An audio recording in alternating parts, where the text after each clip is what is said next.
Todo asenso, mauron atong makita sa atong palibot. Manamit pamatian, pero matuod bara, hamaan nga maabo o pobre, kag padayon nga naugmok sa kapobrehon.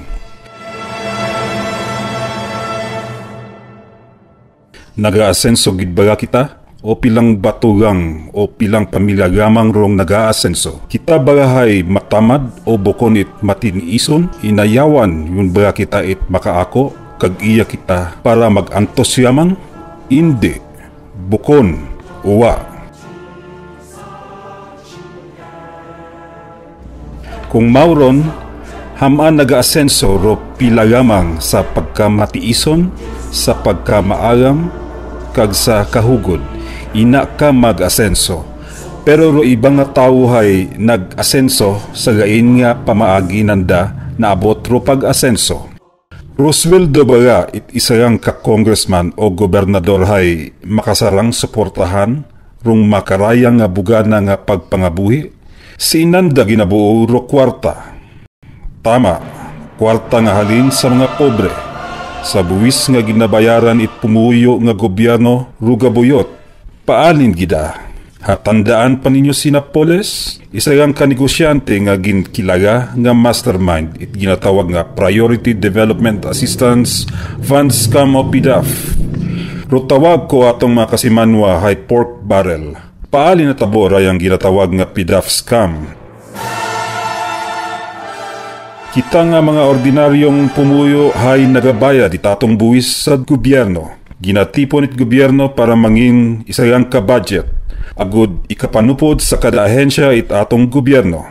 Ro pinakamabahong nga parte ro kwarta kung mga tawo hay nakareserba para sa PDAF o lump sum o pondo nga una sa discretionary it kada congressman kung paalin nanda gastohon o kung para siin nga proyekto nandara igasto. Kada congressman ay may anda nga tig 70 million pesos para sa ginatawag nga hard projects o soft projects nga gastuhon kung nano o nailaanan da nga proyekto nga mapuslan it pumuyo ko anda nga distrito. Karadayon, masayran nga may mga anomalya dahil bukon itanan nga kwarta o PDAF ay haadto sa proyekto. Sa natabo sa Napoles scam, bukon itanan nga PDAF ay haadto sa mga proyekto. Mayadyang kunta kung may napuslan, pero kay Napoles PDAF hay uwagid. Ru PDAF it isayang ka congressman nga gintao sa mga NGO hay uwa man it record o uwa man nakarehistro. Siinhad to, ginbusa aging huay-huya sa 60-40 ag may una man nga 50-50. Kay Napoles yutaron imaw nakasayod kung sa isino nga mga lawmakers ro anang ging tunghugan. Bukon niyang itruyon ro ebidensya dahil may mga isyu nga dalahig, bukon niyang it congressman kundi pati ro gobernador.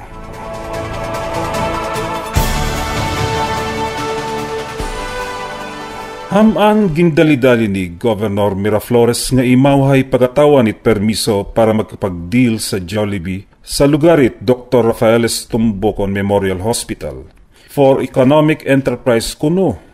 Suno sa mga media reports, asayran nga do renta it nasambit nga Jollibee sa hospital hay 110,000 pesos yamang. Raya hay isayang ka commercial space sa Kalibo pero do renta it isayang ka Jollibee branch sa isayang ka maisot nga lugar sa Kalibo Plaza hay masobra gamang sa 400,000 pesos. May ginapaboran baga do gobernador? Raya baga do andang ginahamba nga economic enterprise? Lugi do probinsya sa makarang nga plastada. Gagawa nga mas ginubra nga prioridad do Jollibee kumpara sa expansionist hospital. Doon do rason nga kung haman may mga pagduda nga gagapta nga do nagapanag-iyay Jollibee sa may Dr. Rafaeles Tumbocon Memorial Hospital hay do gobernador. Bridge master ko no. Pero minatuod baga? Sinro tulay nga ra basi magic na tulay. Ko 2012 may unang nga investigasyon ro Senado parte sa 110 billion pesos nga proyekto para sa mga tulay. Sa investigasyon it Senado, si Senator Osmeña hay nagpakita it mga litrato kung mga tulay sa Madalag ag San Jose Aklan na kung siin hay uwa pa natapos hambang ni Osmeña nga kung umulan rugapok hay gapang abot sa tulay.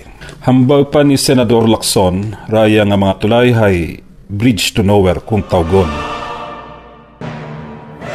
Hamaan ginatawan it bagong permit through dating quarry company nga uwa nakapasar sa standard it Department of Environment and Natural Resources ag National Environmental Process ag may experience sa quarrying. Hamaan gintawan ro mga maintok nga quarry applicant.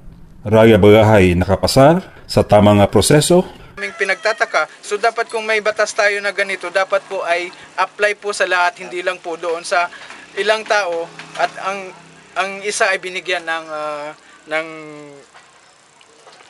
special permit para mag-quarry. Bukod niyang itraya ro mga anomalya. Uwa sa tama nga direksyon ro suba, por dahil kara, abo nga mga puno't kahoy ruging pamutog, abo nga pribadong hugta o nasaban nga malapit sa ginaubrang dam. Dayahay bawal ag peligroso do plano sa pag-ubra kung dam nga ra.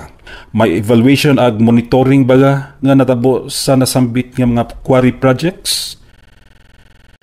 Kung atong matandaan nga maiging obrang ordinansa nga bawal magpatindog it mga poultry ag pigiri sa kada kabagayan, nga kung siin rayang ordinansa hay pagpigos para kumita ro mga maintok nga nagadipara it baboy ag mga manok. Pero ro kinobra ng dahay ro magpatindog it baboyan at manukan nga ro tag-ana hay Sunday Governor. Ro isayang ka-poultry hay nagabalor it 20 to 25 million pesos. 5 ka-poultry ro gipaubra sa gugta ni Congressman. Siin baga pagbuad kwarta kara?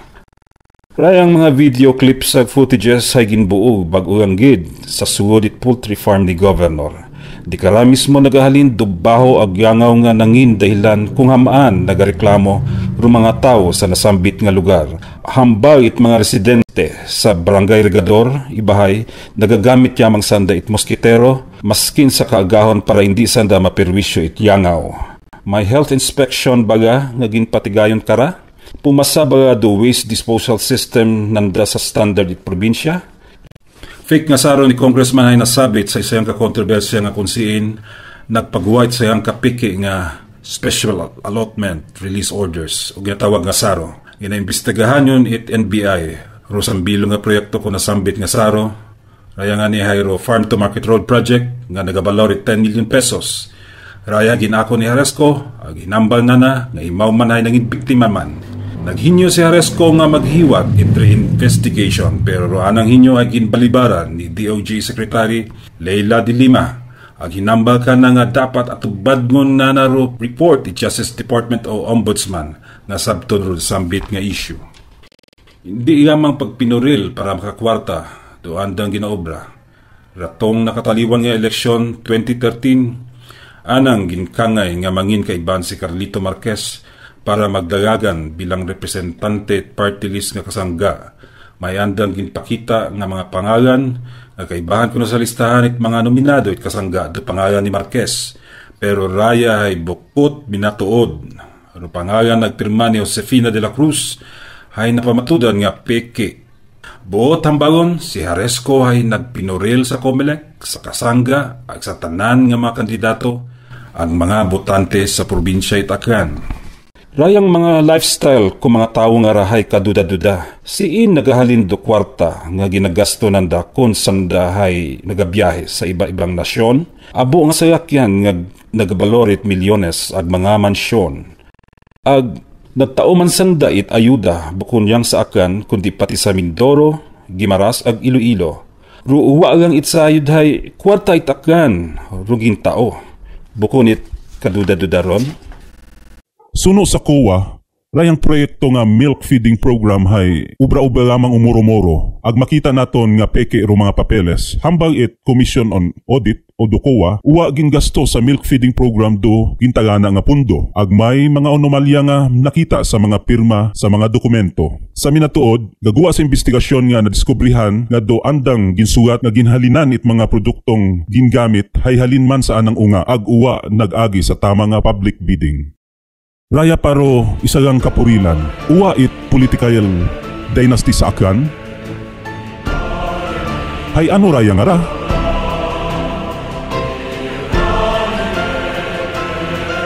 todo asenso baga o todo porsyento ag solo asenso.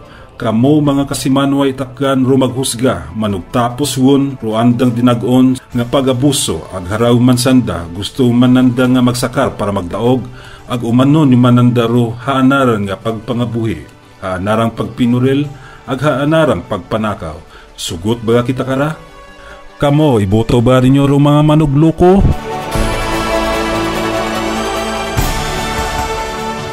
Ayaw it panakaw. Kita nga mga pamuyo ay nagasunod sa sugo nga ra. Dapat ro ato madidires ay mauman.